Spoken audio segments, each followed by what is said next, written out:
Kali ini kita akan membahas tentang DHCP server. DHCP server merupakan perangkat jaringan yang secara otomatis menyediakan dan memberikan IP address terhadap setiap klien yang baru terhubung dalam jaringan. Selain IP address, DHCP server juga memberikan parameter-parameter lain seperti gateway, DNS server, ataupun alamat jaringan yang boleh digunakan dan tidak boleh digunakan. Cara kerja DHCP server terlihat seperti gambar berikut ini. Ketika klien pertama kali connect ke dalam jaringan, dia akan meminta IP address dan melakukan yang namanya DHCP discover. DHCP discover ini berupa paket yang dikirim secara broadcast, yang artinya bahwa setiap perangkat jaringan akan menerima paket tersebut. Jika di dalam jaringan tersebut terdapat DHCP server, maka DHCP server akan merespon DHCP discover tersebut dengan paket DHCP over yang berisi alamat IP address yang bisa digunakan oleh klien tersebut. Setelah klien mendapatkan paket tersebut, klien akan memilih dari daftar IP address yang diberikan dan akan mengirim permintaan untuk meminta IP address yang telah disediakan melalui DHCP request kepada DHCP server. Setelah DHCP server menerima DHCP request tersebut, dia akan mengirimkan paket DHCP acknowledge agar si klien bisa mendapatkan IP address, atau dia akan mengirimkan DHCP not acknowledge ketika IP address tersebut sudah digunakan oleh orang lain atau klien lain. Untuk membuat DHCP server, kita dapat menggunakan perangkat router atau kita dapat menggunakan perangkat PC atau server yang memiliki kemampuan yang sama dengan router. Contohnya misalkan PC atau server tersebut diinstal Windows Server atau Ubuntu Server atau sistem operasi yang sejenis. Nah, yang pertama, kalau kita ingin membuat DHCP server pada router, kita bisa menggunakan mode command line interface lalu ke mode global config. Nah, dari mode user ini berarti kita perlu ke mode enable, lalu ke mode configure terminal. Nah, pada mode ini kita mulai mendefinisikan parameter yang akan kita gunakan pada DHCP server yang ingin kita buat. Parameter pertama adalah pool name. Nah, pool name ini merupakan nama paket dari IP address yang bakal kita kasih ke klien. Oke. Perintahnya adalah IP DHCP pool, lalu nama yang hendak kita berikan. Misalkan namanya adalah net20. Oke, setelah parameter pool name, kita kemudian mendefinisikan parameter alamat jaringan yang kita gunakan. Nah, perintahnya adalah network, lalu alamat jaringannya. Dalam hal ini saya pakai alamat jaringan 192.168.20.0, lalu subnet masknya 255.255.255.0. Setelah alamat jaringan, kita bisa mendefinisikan gateway dan DNS. Untuk mendefinisikan gateway, kita pakai perintah default garis datar router, lalu alamat IP gateway-nya. Nah, dalam jaringan ini, alamat IP gateway adalah alamat IP interface pada router yang terhubung dengan jaringan tersebut. Nah, alamat IP-nya adalah ini 192.168.20.254. 192.168.20.254. Setelah gateway, kita mendefinisikan DNS server. Untuk mendefinisikan DNS server, perintahnya adalah DNS garis datar server. Lalu misalkan kita pakai alamat IP DNS server Google, yaitu 8888. Setelah semua parameter ini didefinisikan, kita bisa exit, lalu DHCP server yang kita buat bisa digunakan. Misalkan kita buka di PC2 ini, lalu ke bagian desktop dan IP configuration. Nah, rubah IP configuration dari static menjadi DHCP. Kita tunggu. Nah, di sini alamat IP-nya berhasil didapatkan dari DHCP.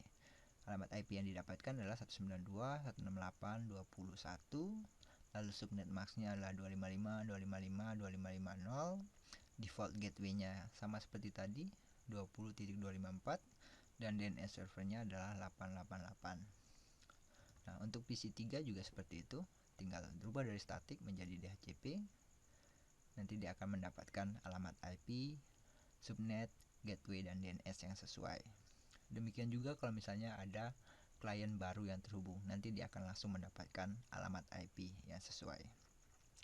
Sedangkan jika menggunakan perangkat PC atau server yang sebagai DHCP server, jauh lebih gampang caranya karena dia berbasis user interface. Oke, jadi kita tinggal klik PC tersebut, lalu ke bagian tab service, lalu klik DHCP dan pastikan bahwa servisnya itu on. Nah, di sini parameternya kita bisa langsung input di kolom-kolom yang disediakan. Seperti misalnya pool name.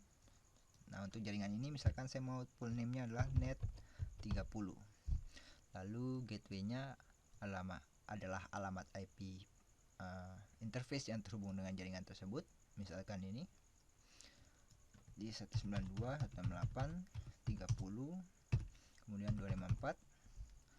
Lalu DNS servernya Google 8888. Nah, start IP address kita bisa mulai dari 092.168.168.30.0. Subnet masknya juga didefinisikan di sini 255.255. Nah, kemudian yang penting adalah maximum number of users ini bisa terserah kita. Bisa dari, misalnya kalau kita mau hanya ada 10 klien yang dapat terhubung dengan jaringan tersebut, berarti kita tinggal taruh 10. Atau kalau misalnya kita mau 100, berarti taruh 100, tapi dalam hal ini saya mau 256. Oke. Nah, setelah kita taruh semua parameter tersebut, TFTP ini tidak terlalu penting, WLC address juga tidak terlalu penting. Nah, setelah semua ini ditambahkan, kita bisa add, nanti dia akan bertambah satu baris di sini. Nah, kalau sudah berhasil ditambahkan di sini, maka DHCP ini sebenarnya sudah bisa digunakan. Oke. Tapi karena DHCP ini ada di dalam jaringan yang lain dengan jaringan utamanya. Oke. Ini jaringan yang akan menggunakan DHCP, sedangkan DHCP servernya ada di jaringan ini. Jadi antara DHCP server dan jaringan yang akan menggunakan alamat dari DHCP server berbeda, maka kita memerlukan yang namanya DHCP relay agent. Nah, DHCP relay agent ini akan men-forward paket DHCP dari satu jaringan ke jaringan yang lain. Nah, DHCP relay agent ini memerlukan bantuan IP helper. IP helper ini diletakkan pada interface yang menggunakan DHCP pool tersebut. Oke, dalam contoh kasus ini jaringan yang menggunakan DHCP poolnya adalah jaringan FA00, maka IP helper perlu diletakkan di sini. Untuk itu kita mesti konfigurasi router tersebut agar menggunakan IP helper pada FA00. Jadi kita ke command line interface, lalu enable, kemudian configure terminal, lalu ke bagian interface FA0x0. Nah, di bagian interface ini kita mulai definisikan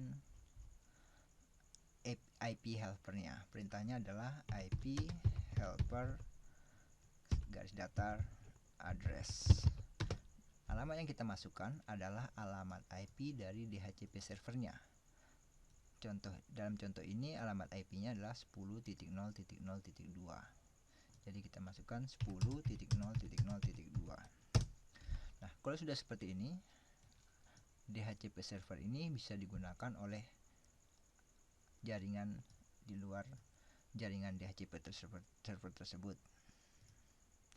Oke, kita coba static DHCP. Dia akan menunggu requesting IP address.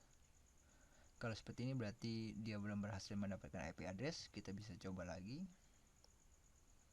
Nah, kalau sudah kayak gini berarti dia sudah berhasil mendapatkan IP address dari DHCP server ini. Sama juga dengan PC5, kita bisa rubah dari static menjadi DHCP. Nah, dia sudah berhasil mendapatkan. Nah, pada latihan ini atau pada contoh ini, kita akan melihat bagaimana atau kapan kita memerlukan yang namanya DHCP Relay Agent, atau kapan kita tidak memerlukan DHCP Relay Agent. Nah, pada latihan ini atau contoh ini ada 5 buah jaringan yang berbeda. Jaringan yang pertama ada 192.168.10.0, ada 192.168.20.0, ada 192.168.30.0, dan yang keempat adalah 10.0.0.0, dan yang terakhir 20.0.0.0. Nah, router 2 ini dikonfigurasi menggunakan konfigurasi IP address di atas ini. Nah, pada FA00 IP address yang digunakan adalah 192.168.10.254. Pada FA01 pada router 2 dikonfigurasi menggunakan IP address 192.168.20.254, dan pada FA10 dikonfigurasi menggunakan IP address 30.254. Nah, karena ada 2 router yang saling meneruskan paket, maka kita memerlukan proses routing di kedua router ini. Proses routing yang kita gunakan adalah versi RIP. Jadi kita mulai setting di router 2 pertama. Caranya adalah kita menuju global config, jadi enable, kemudian configure terminal, lalu pakai router RIP, kita pakai version 2 atau versi 2, kemudian kita pakai no auto summary. Setelah itu kita tambahkan setiap jaringan yang terhubung langsung. Nah, setiap jaringan yang terhubung langsung dengan router 2 adalah jaringan 10.0, 20.0, 30.0, dan 10.0.0.0, karena jaringan tersebut memiliki kabel yang terhubung langsung dengan router 2. Oke, jadi kita tambahkan satu persatu. Perintahnya adalah network 92.68.10.0, lalu network 92.68.20.0, lalu network 192.68.30.0, dan yang terakhir network 10.0.0.0. Nah, demikian juga pada router router 3. Oke, jaringan yang terhubung langsung dengan router 3 adalah 10.0.0.0 dan 20.0.0.0. Sama seperti router 2, kita masuk di mode global config, jadi enable, lalu configure terminal, lalu router RIP version 2, dan no auto summary. Lalu kita tambahkan jaringan yang terhubung langsung, network 10.0.0.0 dan network 20.0.0.0. Nah, kedua router ini sudah bisa saling terhubung. Sekarang kita men-setting DHCP servernya. Nah, DHCP server yang akan kita setting adalah DHCP server untuk jaringan ini kita taruh di router 2. Untuk DHCP jaringan ini kita taruh di router 3. Untuk DHCP jaringan ini kita taruh di server yang terhubung dengan router 3. Oke. Nah, kita mulai dari jaringan yang pertama. Kita setting DHCP servernya. Kita setting di sini. Nah, untuk men-setting DHCP server, kita perlu ke mode global config. Jadi dari mode router kita exit satu kali. Nah, kita sudah di mode global config, ditandai dengan tanda ini, router dalam kurung config. Perintahnya adalah IP DHCP pool, lalu beri nama net 10, kemudian kita berikan alamat jaringannya network 192.68.10.0, subnet masknya 255.255.255.0, lalu gateway-nya kita berikan default router gateway-nya adalah alamat IP FA00, jadi alamat IP-nya adalah ini. Oke, alamat IP-nya adalah 192.168.10.254. Kemudian karena tidak ada DNS, jadi kita bisa pakai DNS Google, atau kita bisa tidak taruh DNS. Tapi dalam hal ini saya mau taruh DNS Google, DNS server 8888. Oke, kemudian exit. Nah, kalau misalnya DHCP seperti ini yang ada di dalam langsung router 2 dan jaringannya yang digunakan langsung terhubung dengan router tersebut, maka kita tidak memerlukan yang namanya DHCP Relay Agent. DHCP ini sudah bisa langsung kita gunakan. Jadi kita coba contohnya desktop IP configuration DHCP. Oke, IP-nya langsung didapat. Begitu juga untuk PC yang di sebelahnya, desktop IP configuration kemudian DHCP. Nah, IP-nya langsung dapat. Kemudian jadi kalau misalnya DHCP servernya ada di router dan jaringan yang menggunakan DHCP pool tersebut terhubung langsung dengan router, kita tidak memerlukan DHCP Relay Agent. Oke. Nah, kemudian yang berikut kita setting DHCP untuk jaringan yang kedua, yaitu jaringan 20.0. Nah, dia diletakkan di router 3. Sama seperti tadi, perintahnya adalah di mode global config. Jadi IP DHCP pool, lalu net 20, saya beri nama net 20. Kemudian network yang kita gunakan network 192.168.20.0.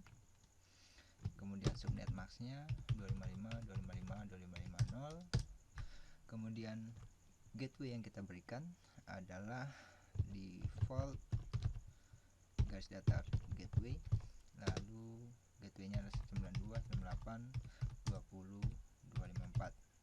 gateway-nya adalah FA01 dari router 2 dan IP address-nya gateway-nya ini 20.254. Oke, itu adalah gateway-nya. Lalu DNS bukan default gateway tapi default router. Lalu DNS servernya DNS server Google 8888. Kemudian exit. Nah, jika DHCP servernya seperti ini settingannya, DHCP server ada di router 3 dan jaringan yang menggunakan DHCP pool tersebut tidak terhubung langsung dengan router 3, artinya jaringan yang kuning ini tidak terhubung langsung dengan router 3, tidak ada kabel yang mengarah ke router 3. Nah, jika konfigurasi seperti ini, maka kita memerlukan yang namanya DHCP Relay Agent. Di sini berlaku bahwa router 2 sebagai DHCP Relay Agent dan kita memerlukan IP helper pada fast Ethernet 01 di router 2. Oke, jadi IP helpernya ada di interface ini atau di kabel ini. Nah, untuk setting tersebut berarti kita mesti masuk di router 2 dan masuk di interface FA01. Kita mesti masuk di router 2, lalu kita masuk di interface FA0-1. Nah, setelah kita ada di interface FA01, kita tinggal pakai perintah IP helper address, kemudian IP yang digunakan adalah IP dari router 2. IP dari router 3. IP dari router 3 itu adalah 10.0.0.1. Oke, 10.0.0.1. Jadi IP helper address 10.0.0.1. Enter. Nah, kalau sudah seperti ini, baru DHCP yang ada di router 3 bisa digunakan oleh jaringan ini. Ya, kita coba desktop IP configuration DHCP. Oke, dia sudah dapat IP address dari DHCP di sini. Begitu juga dengan PC di sebelahnya, desktop IP configuration DHCP. Oke, dia sudah dapat.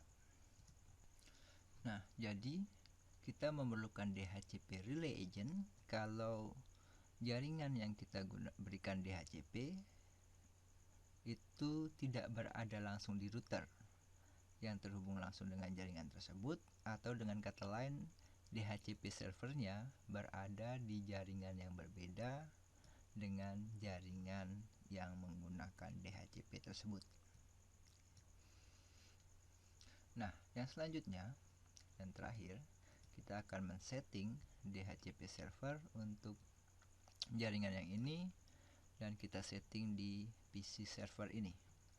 Oke. Untuk men-setting di PC server, caranya lebih gampang seperti tadi.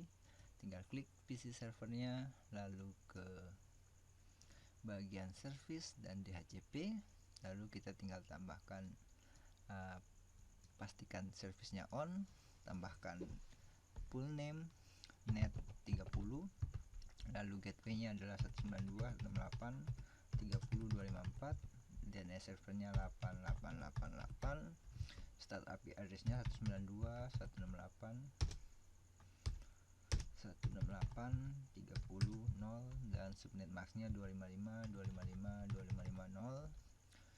Oke, maksimum user adalah 256. Lalu tinggal add. Nah, jika kita tidak menggunakan DHCP relay agent, misalnya kita coba langsung PC ini mengakses DHCP ini, kita coba misalkan PC yang ini, kita coba langsung mengakses DHCP server ini, kira-kira jadinya seperti apa? Oke, kita coba di desktop, kemudian IP configuration DHCP. Oke, kita tunggu requesting IP address. Oke, ternyata DHCP, permintaan DHCP-nya itu fail. Oke, kita coba lagi, mungkin yang pertama gagal, kita coba yang kedua. Oke, kita tunggu requesting IP address. Ternyata hasilnya masih gagal juga. Oke, oleh karena itu kita perlu yang namanya DHCP relay agent, karena lokasi DHCP servernya itu tidak bisa dihubungi langsung oleh jaringan ini. Oke, jadi kita setting DHCP relay agent untuk jaringan ini di FA01 pada router 2. Oke, atau pada interface FA01 pada router 2. Oke, jadi kita masuk di router 2, command line interface, kita enable, lalu configure terminal, lalu masuk di interface FA1-0. Oke, kemudian kita setting IP helper garis datar address. Nah, kita masukkan IP address dari DHCP server ini, yaitu 20.001. Oke, jadi IP helper address 20.001. Nah, kalau kita sudah setting IP helper address-nya, kita coba lagi meminta IP address dari klien. Oke, coba IP configuration, kita coba ulang, requesting IP address. Nah, setelah kita setting IP DHCP relay agent-nya, baru IP-nya didapatkan. Demikian juga untuk PC yang di sebelahnya. Kita coba desktop configuration DHCP. Oke, jadi dia berhasil. Nah, kesimpulannya adalah kita tidak memerlukan DHCP relay agent kalau DHCP servernya itu dapat dihubungi langsung oleh jaringan yang menggunakan DHCP pool tersebut. Sedangkan kita memerlukan DHCP relay agent kalau jaringan yang hendak menggunakan DHCP pool perlu mengakses DHCP server yang tidak terhubung langsung dengan jaringan tersebut. Oke, contohnya yang kuning mengakses jaringan pada router 3 dan jaringan yang merah muda mengakses DHCP server pada PC server ini. Oke, materi ini atau latihan ini kalian bisa download pada link deskripsi di bawah. Selamat mengerjakan.